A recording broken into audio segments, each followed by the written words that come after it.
সব কাজে দুষ্টামি। এই কালকে থেকে পড়বা, কালকে থেকে সন্ধ্যার আজান দিলেই মাগরিবের আজান দিলেই পড়তে বসবা।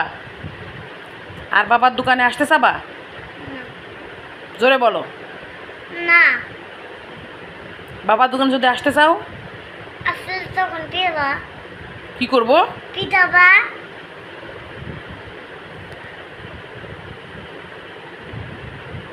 কালকে যদি সন্ধ্যাবেলা যদি সন্ধ্যার আজান দিলে যদি মাগরিবের আজান দিলে যদি পড়তে না বসো তো তোমার এক আষাঢ়মের নাড়ি বুড়ি বেরকে ছেড়ে দেবো আমি। আচ্ছা বই ফেরমু, পড়মু, বই বের করমু, কালকে বই ফেরমু। লেখাপড়ার নামে তো কোনো বালাই নাই। লেখাপড়া করতে গেলে যত যত সমস্যা, ওর পায়ে ব্যথা, হাতে ব্যথা, মুখে ব্যথা, পেটে ব্যথা, মাথা ব্যথা, কত তা ওর শুরু হয়ে যায়। আরে বুঝো না আমি কি বুঝবো আমি?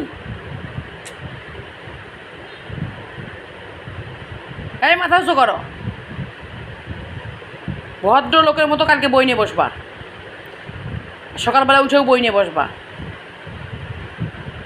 একটা জামাও দেবো না, রূপম যেটা টাকা পাঠিয়েছে জামা কেনার জন্য, কেক কেনার জন্য, আর ওই ওই ওই যেটা কিনে দিয়েছে ওটাই শেষ, আর কিনেও দেবো না জীবনে।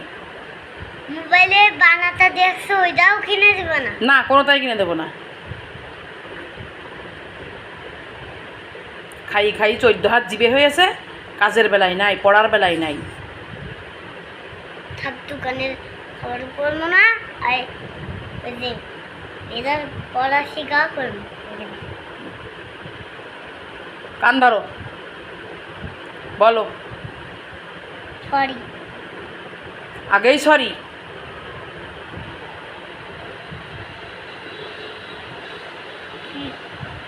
বলো যা দুষ্টু দুষ্টু করবো না, দুষ্টু দুষ্টু করবো না। বাবার দোকানে আর আসবো না, বাবার দোকানে আর আসবো না। তোমার দোকানেই পড়তে বসবো, তোমার দোকানেই পড়তে বসবো। তোমার দোকানে তুমি যা বলবা তাই শুনবো। তুমি যা বলবা তাই শুনবো। কোনো কাস্টমার আসলে কাস্টমারের সাথে কথা বলবো না। কোনো কাস্টমার আসলে আমি কথা বলবো না। মন থাকবে তো? হ্যাঁ।